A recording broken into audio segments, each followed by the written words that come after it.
Mari kita satu dalam doa sebelum kita membaca firman Tuhan yang kita renungkan firman Tuhan di pagi ini. Kita berdoa. Di pagi hari yang indah yang telah Tuhan anugerahkan bagi kami ini Tuhan, kami mau berterima kasih mengucap syukur banyak Bapa. Hanya karena pertolongan Tuhan saja kami boleh ada. Kami boleh dibangunkan kembali menikmati akan hari baru ini Tuhan. Pagi hari ini Tuhan kami ada yang hadir pada pagi ini sudah ada di sekitar firman-Mu Tuhan. Kami mau merenungkan firman Tuhan ini Bapa. Kiranya Tuhan pimpin dan sertai kami yang hadir pada pagi hari ini. Hamba yang dipakai untuk menyampaikan firman ini Tuhan. Hamba penuh dengan kelemahan, kekurangan, keterbatasan, ketidakmampuan Tuhan Yesus. Tolong hamba Bapa. Berkati dan urapi hamba-Mu ini Tuhan sehingga mampu berkata-kata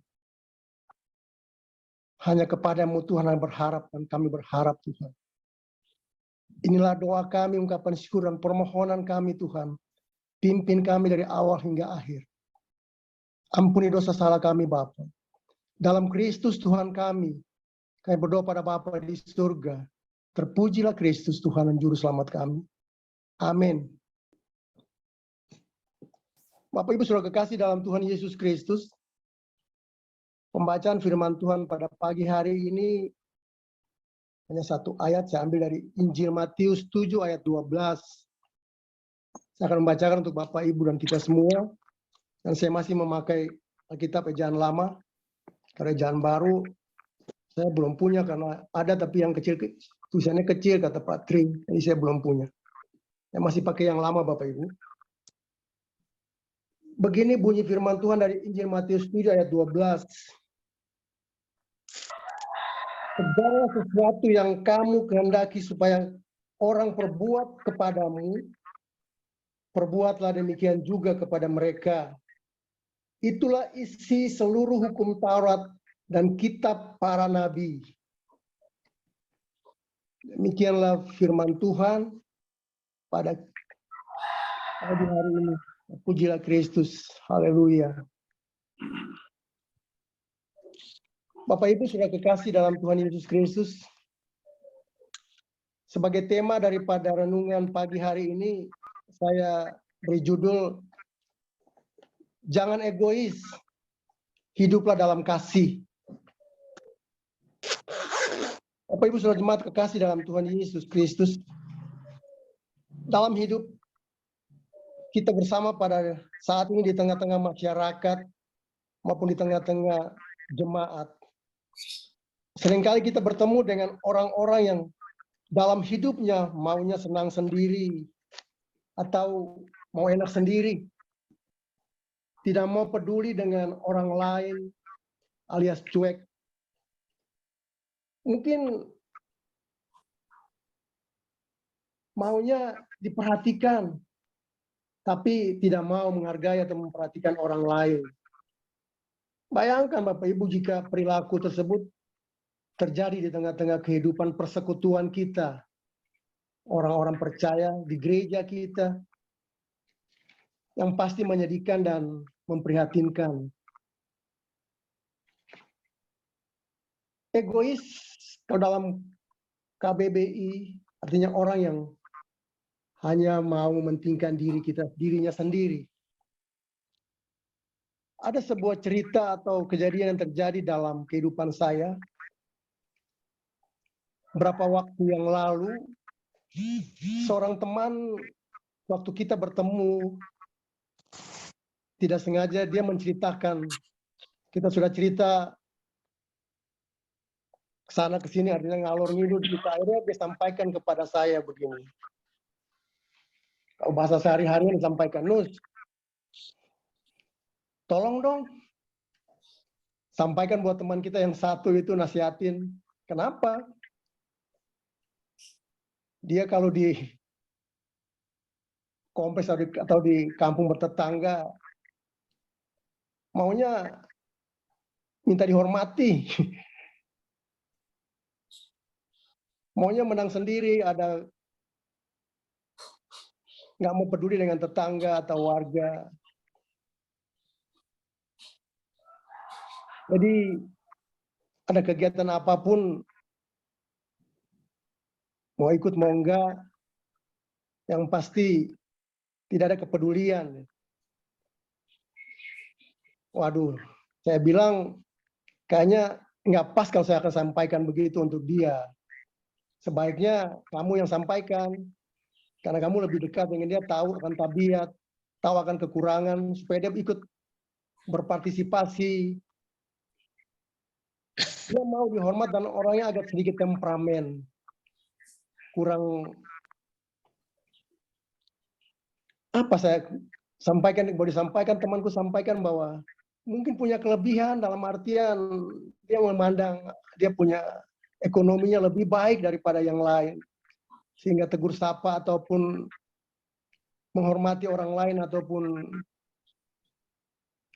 bersosialisasi dengan tetangga itu kurang, sehingga membuat dia jadi seperti egois, maunya dihormati tapi menghormati orang lain tuh agak susah. Bisa juga saya bilang, tapi kamu aja yang sampaikan, jangan saya, karena saya jauh dan saya juga nggak tahu keadaan dia sebenarnya dalam lingkungan tempat dia kalian tinggal. Itu sebagai satu contoh yang boleh saya ambil pada pagi hari ini dalam kehidupan di tengah-tengah masyarakat. Untung kebetulan dia bukan seiman dengan saya, tapi karena kita dekat sebagai teman, sehingga teman saya ini menceritakan kelakuan atau keberadaan teman kita itu. Saya bilang, saya nggak bisa nasihatkan, kamu nasihatkan aja untuk dia supaya dia bisa menghormati orang lain juga, dia juga bisa beradaptasi dengan orang lain, sehingga komunikasinya lancar bersama. Bapak Ibu Saudara kekasih dalam Tuhan Yesus Kristus, jika kita simak akan keseluruhan dari khotbah Yesus di bukit, pada pasal 5 sampai pasal 7 dalam bagian khotbah daripada Yesus di bukit, banyak membicarakan hubungan kita dengan Tuhan dan sesama manusia. Maka kita dapat simpulkan bahwa motivasi yang sangat mendasar dalam perlakuan kita kepada sesama adalah kasih. Mengasihi semua orang, bukan saja mengasihi hanya kepada orang-orang kita atau orang sesama kita, orang gereja, seorang Kristen, tapi kepada semua orang. Mengasihi semua orang, tidak terbatas hanya kepada sesama kita yang kita kenal, sesama kita anggota gereja, anggota persekutuan atau anggota kelompok. Kasih menjadi motivasi yang sangat mendasar dalam hidup dan perilaku kita yang percaya kepada Tuhan kita Yesus Kristus. Penghayatan serta penjabaran tentang kasih akan menjauhkan kita daripada keinginan, egoisme atau mau senang sendiri. Namun sebaliknya, jika kita egois, akan melahirkan tinggi hati dan kesombongan yang terjadi. Maka akan membuyarkan ambiar harapan untuk hidup dalam kasih. Bapak Ibu Saudara kekasih dalam Tuhan Yesus Kristus, jika kita mau hidup dalam kasih, maka kita berkewajiban menghargai, memperlakukan sesama seperti menghargai dan memperlakukan diri kita sendiri. Akan melahirkan sukacita dan damai sejahtera, pasti kita alami.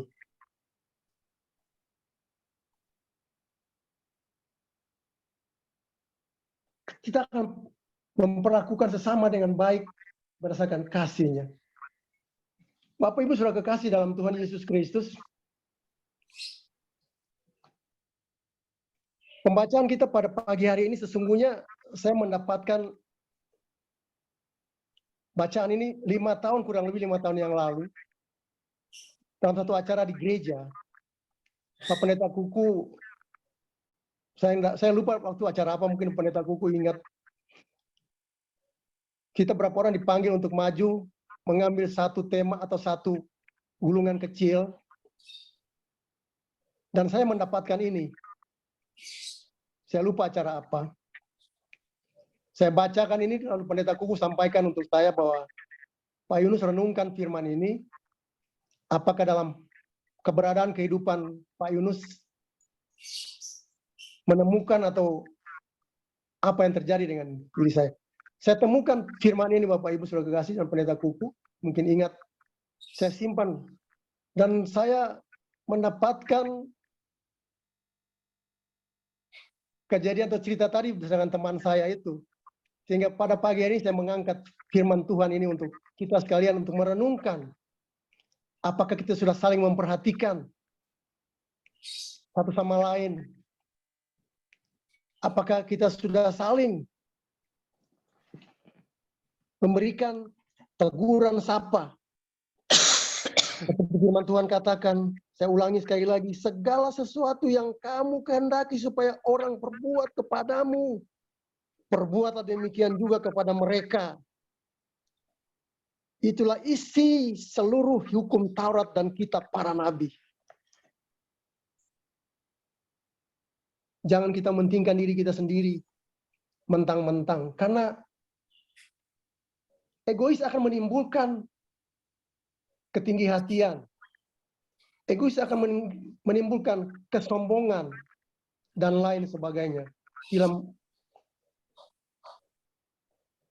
Sehingga buerlah hubungan kita antara kita sesama di gereja, dalam persekutuan, kelompok, masyarakat.